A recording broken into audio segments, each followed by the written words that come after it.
First is Stephen Qureshi from Ghana. Stephen is wearing the traditional outfit called kaftan. The kaftan has a lot of guesses running down the center from the neck to the waist and also around the wrist. Every color and pattern of the kente has a unique meaning. Steve's wearing a white kaftan with red, silver, and white embroidery. White represents purification, red, seriousness, and silver, serenity. This outfit is worn during festive seasons as signified by the harvest. Kala. What's going on? Yeah, that one I think is loud as the other one. Speaker did have that's a good thing. Actually, it's a good thing. Next It's a good thing you Now did. we can is hear Mia you. Harkins. I know it's good. Mia is representing the nation of China.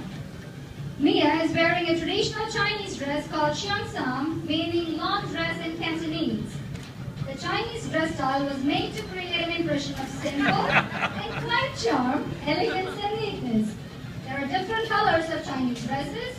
The red dress is the color of good luck, happiness, joy, life's energy, and for brides, since it is energy as symbolized by fire. The Chinese fans are viewed as good luck charms and expression of generosity. That was way too cool. The round fans symbolize union or reunion and are often inscribed with romantic poems, Chinese characters, or floral designs representing wealth and longevity.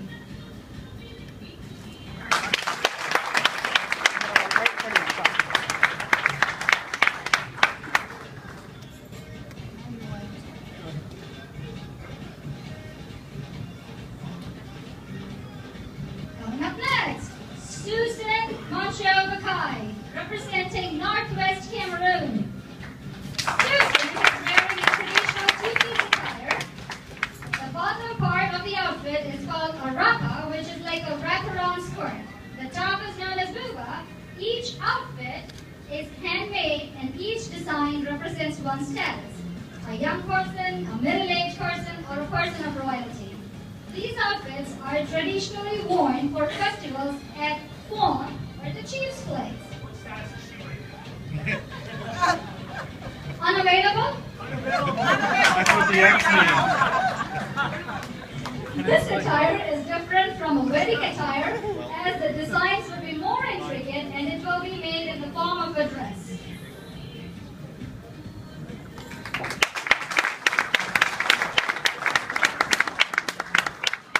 Get ready, guys. Now starts the Indian lineup. Coming up, first, from the northern state, we're going north to south. From the northern state of Punjab is Reena Batwala. Punjab literally means the land of 5 rivers. Punch, 5, La is rivers. Traditional Punjabi wear is a salwar kameez along with the dupatta. The bottom part of the outfit is called the salwar or a churidar. The kameez is a knee length, or these days is the anarkali fashion, which is long, or the long top. The dupatta or veil is to cover the head as a mark of respect or as fashion. A Punjabi bride wears a red salwar kameez on her wedding day with heavily embroidered zari dupatta and traditionally wears lots of gold jewelry and matching footwear. So beware.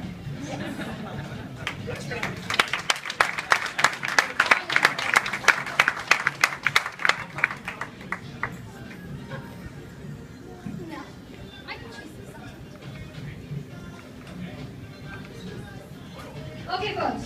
Next, we're going to be welcoming you to the world of saris.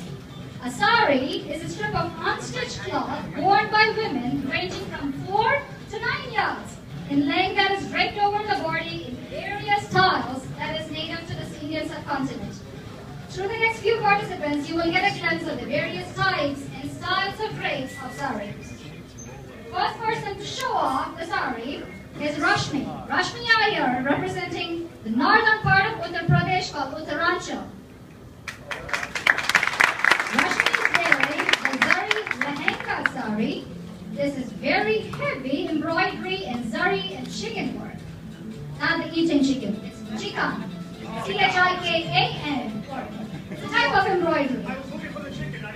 I know it's lunchtime, that's why I said that. In wedding, usually red color sari or lehenga is worn by women in the state. Women wear scarf on their head to show respect. Rashmi is wearing gems and gold jewelry and plus bangles, which is typically worn by women in Uttar Pradesh.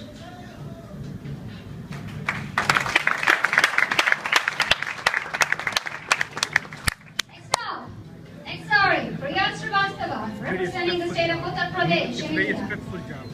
Priya is wearing a Banarasi sari.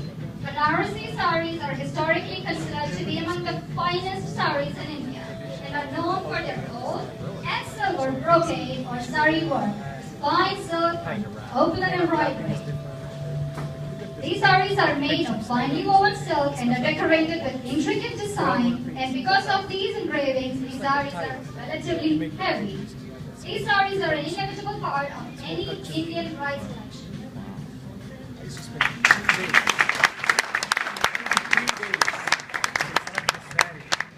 Coming up, another chief guest of honor from another building for us again, Shiny Jacob.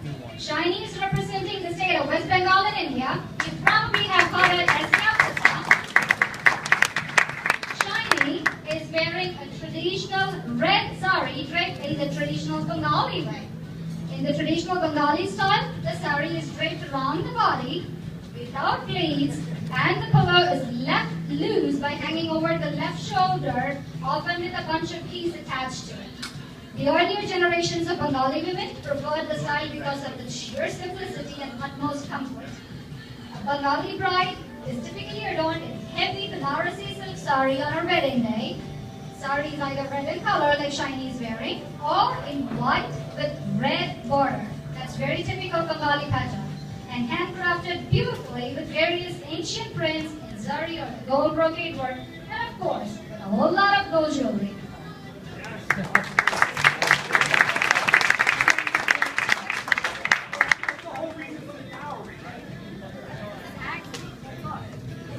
Okay, Nick's talking down right now.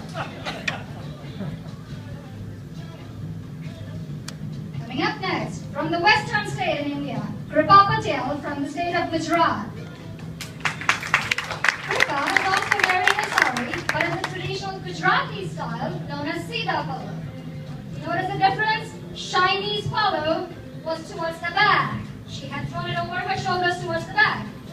Kripa's is coming up front so you can see all the work, the patterns on it. The Gujarati woman sports a distinctive style as she wears a sari with a neatly pleated palo brought in front over the right shoulder with one end tucked around the waist to the left. A Gujarati bride normally wears a red color sari on her wedding day, and as always, there we go. Thank you.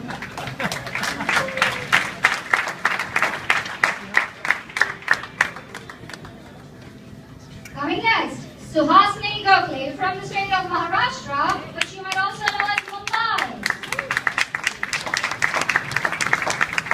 Suhasini is wearing the traditional purple Paithani sari. The sari is worn by hand, woven by hand, and made from the very fine silk and zari.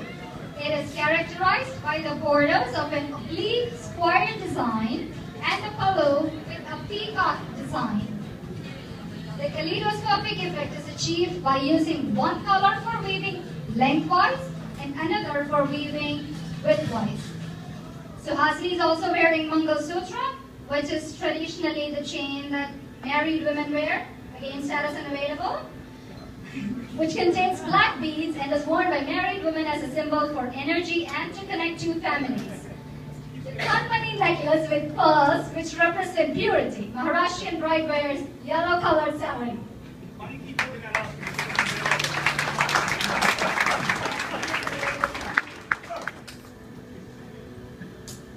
Coming up next, from the southern states, we are starting the trend, we are going south now. Coming up from the first southern state is Meena Krishnappa from the state of Karnataka. Meena is wearing the sari draped in the distinctive Kurd style. The style of draping a sari involves tucking the pleats at the back of the waist instead of the front. The end of the sari is brought below the left shoulder and secured over the right shoulder in a firm knot called molakadda. A Kurd bride is usually dressed in silk sari, woven with gold pattern border, and a contrasted silk sleeve blouse and a scarf tied around the head called astra. There is a difference between what Meena is wearing now and what you would have seen if you had seen Meena on her wedding day.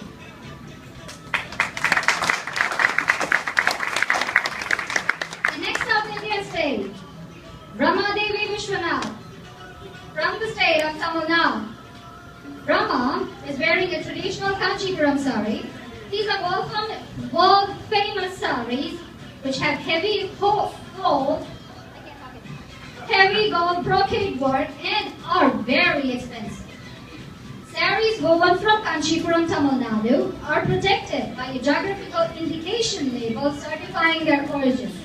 According to legends, Kanchipuram silk weavers are the descendants of sage Markanda who have woven tissue from lotus fiber.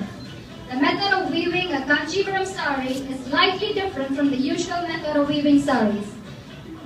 Brides normally wear red Kanchipuram sari during the wedding ceremony and are adorned with expensive gold jewelry. See a pattern here? Wedding has a lot of red, a lot of gold. If you want to get rich fast, kidnap a bride.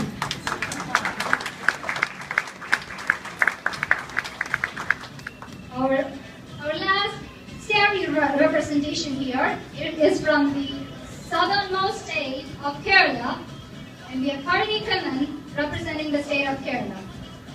Harini is wearing the traditional attire known as Mundam Neriyapam. The Keralites prefer a simple living, and it is reflected in the way they dress. Keralites have a natural attraction towards purity, and this can be seen in their elegant traditional costume, which is off-white in color. The golden border on the sari is made of a layer of gold or is coated with copper. In the Mundam Neriyapam, the munda is worn around the waist as the lower piece. It is usually a cotton material which is hand-woven and is very comfortable in summer. The top portion is called Neriyada, which is worn over the blouse. The one end of it is tucked inside the munda, while the other end is worn across the front. It looks very similar to a sari when it is worn. You can't say that it is a two-piece. The Christian woman in Kerala, right? So we have various religions in India. So this is worn by a traditional Hindu Keralite. The Christian women in Kerala also wear mundam area, but it is called chatta and munda.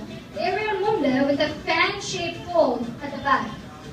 This would also be the wedding dress for a Keralite bride.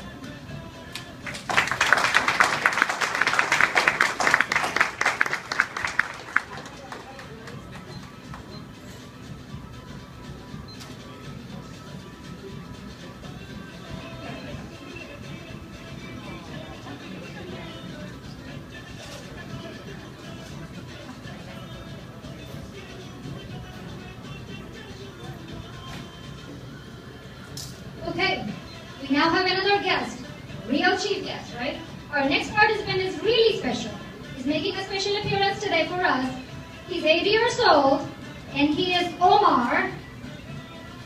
Here's Sameh. Sameh, stand up. So Sameh, since he decided that he's not going to wear the guard for us, he brought his son Omar to do the work. Nice stand up for Sameh. Omar is representing the nation of Egypt. He is wearing the galabia. I'm sorry, Omar, Sameh, if I messed it up.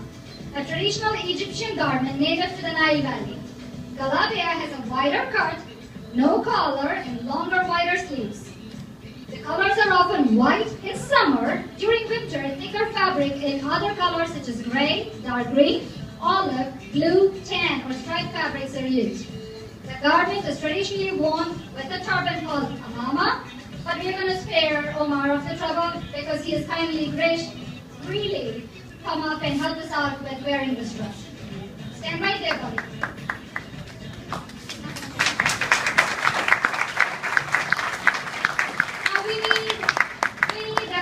guys to flank our little guy. So,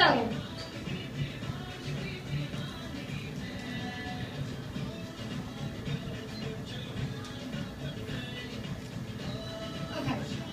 Malan Pandya, Chetan Gausar and Sadek. All three of them are representing the northern part of India. They are wearing the dress called Sherwani. It is a long, coat-like garment worn in South Asia over a churidar or a salwar, loose bottom. Right? That's a shalwar. Sherwani was a coat dress of nobles of the royals of India before being more generally adopted in the late 18th century. It appeared during the period of British India in the 18th century as the fusion of the salwar kameez and the British frock coat. It was gradually adopted by the most of the Indian aristocracy, mostly Muslim, and later by the general population as a more westernized form of traditional attire. In India, the sherwani is generally worn for formal occasions in winter by those of the North Indian descent, especially those from Rajasthan, Uttar Pradesh, and in the northern states. In India, the sherwani is generally also worn for the formal occasions like wedding. So watch out, guys. Malan is all dressed up. Make sure he doesn't run away and get married again. He's already done, unavailable. He doesn't wear jewelry. The girl gets to wear the jewelry.